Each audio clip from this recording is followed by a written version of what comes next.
My name is Marlene Kitchen. I've been working with this project for a year and a half, gathering the feeders and the sowers, and I was involved in the meeting in Chisasabi, and we had quite a few women that were interested in the project. And then when we did the Miss Disney one, we had more ladies, and we had two other meetings after that in we had a bigger group in Shibugamu. And so as the project went along, we had more women that were interested, and different age groups were involved: the elders, the young women, and the middle age. And from this conference we did with the Cree story, it gave them a better idea what this project needed to be about. And I see a lot of people that are interested now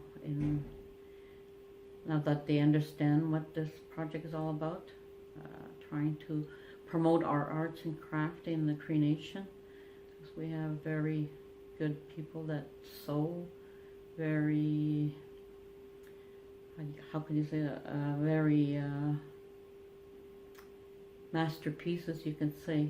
And like there's one elder there that she doesn't sew very much anymore, but she's teaching her daughters and her granddaughters how to do what she did. And she was one of the ladies that made jackets for the Grand Chiefs for the Cree Nation.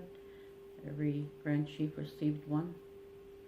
And there's a few other middle-aged women too that are really interested, because some of them want to retire, and they want to, that's what they want to do work in beading and sewing. And there's some that retired and got right into doing, there's different things. Like there's one lady that's doing moose hides from the beginning to the end, and now she's teaching herself how to do mittens, gloves, and she's teaching courses now also, and how to prepare moose hide from the beginning to the end with a finished product. And oh boy. And then we have a young girl also. She's been living, she works full time, but and when she has her time off, she goes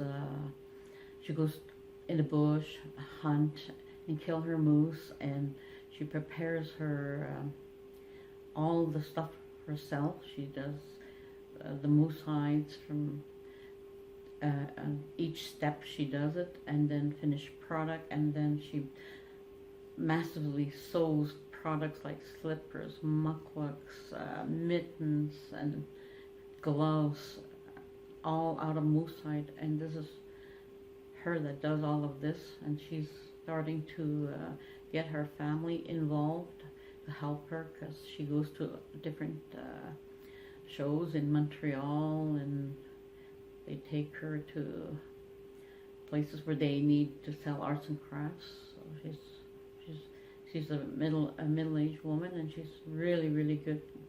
She has real good products, well done, and she was taught by her mother, her late mother, and she tells how she wants to continue the tradition in her family, that sewing, and you know what her mother did, because her mother was a culture teacher. And at the conference too, there's people that shared that, you know, they lived in the bush, and they said what they would make things, what snowshoes and carvings. And one of the most interesting ones I found was the which one was that? I'm trying to remember. One shared that when they were when he was small, they would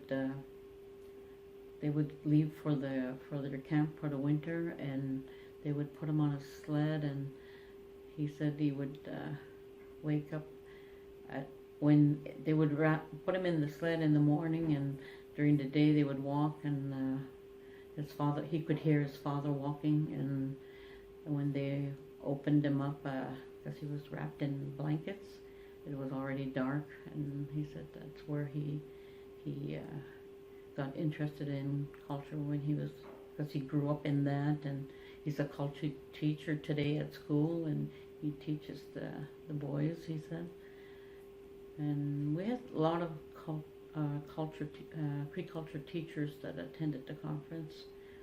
I believe we had 2 or 3 of them, and they shared how they were interested in the project, and they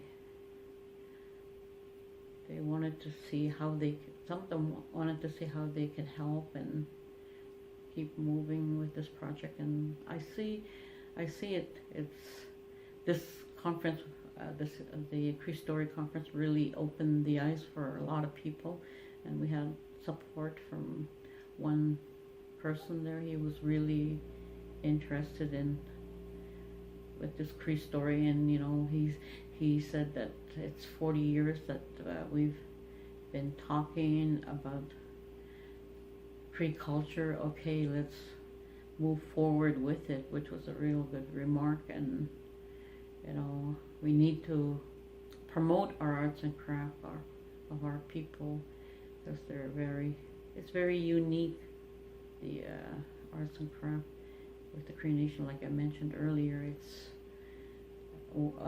well, how can I say that? Well, the sewing is very professional, I find, and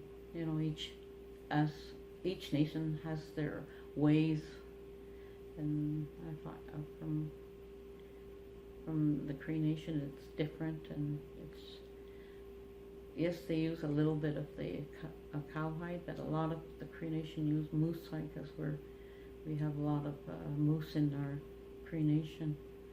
And people still practice going in the bush to moose hunt in the fall, so that's when they all do that. And even there's one elderly lady that retired, and she's that's all she does now. It's her passion, she said, doing that, teaching people how to do those things to prepare moose hide.